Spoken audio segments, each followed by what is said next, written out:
Aujourd'hui, les gars, on va énumérer tous les feats de Rayquaza, les gars, que ce soit sous sa forme de base ou sa forme méga, les gars. Donc, n'hésitez pas à liker ou à vous abonner en continuado, ça me restera un plaisir. Et dites-moi si vous voulez que je parle d'autres personnages, de leur feat, tout simplement, par exemple de Guan, de Broly, etc. Aujourd'hui, on va parler de Rayquaza, les gars. Alors, Rayquaza, pour rappel, pour ceux qui ne connaissent pas la mythologie Pokémon, c'est le roi des cieux. Ça veut dire que le mec, en gros, il contrôle les cieux et que surtout, quand il y a un danger qui menace le monde, et bah, il va défendre le monde, enfin, les ciels surtout, mais aussi, on va dire, la terre un peu. Parce qu'on a vu qu'il a défoncé Groudon et Kyogre qui menaçaient, on va dire, l'humanité, parce que là, c'est logique.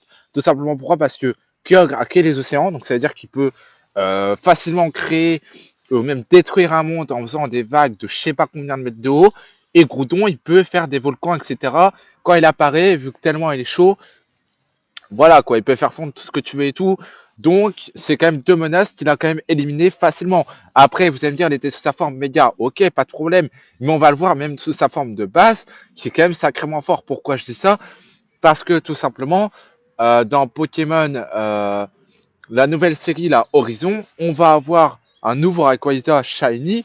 Et Rayquaza, même sous sa forme de base, il va se faire, il va enculer tout le monde quoi en fait, il va enculer tout le monde, alors qu'il est que sous sa forme de base, toutes les attaques de tous les autres Pokémon, alors que ce sont quand même des Pokémon sacrément forts, ils vont se faire enculer.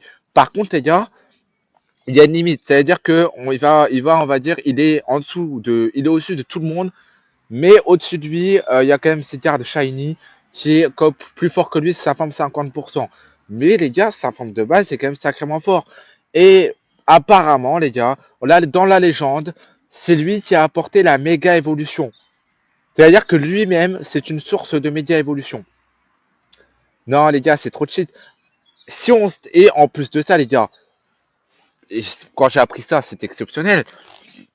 Il a des stats encore plus pétées que Arceus. Alors attention, je dis pas qu'il est plus fort qu'Arceus et tout, parce qu'Arceus c'est quand même le dieu des Pokémon, etc. Mais il a des stats plus pétés qu'Arceus. En termes de force, d'endurance, de vitesse, etc. Il a des stats plus forts qu'Arceus. C'est vraiment une dinguerie, les gars. Voilà pour la force, en tout cas, ou voilà le fit de Arceus, en tout cas, Rayquaza, excusez-moi, je me suis trompé. Et sous sa forme méga, bien sûr, bah là, il est encore plus fort. Il peut battre n'importe quel Pokémon, à part bien évidemment méga Arceus, etc. Sous la forme de gars, il est vraiment trop fort parce qu'il y a One Shot Kyogre, Primal Kyogre et Primal Goudron en un coup, les gars. Et en plus de ça, il a une endurance de malade parce qu'après ce combat-là, il va réussir à battre Dioxys, qui est quand même sacrément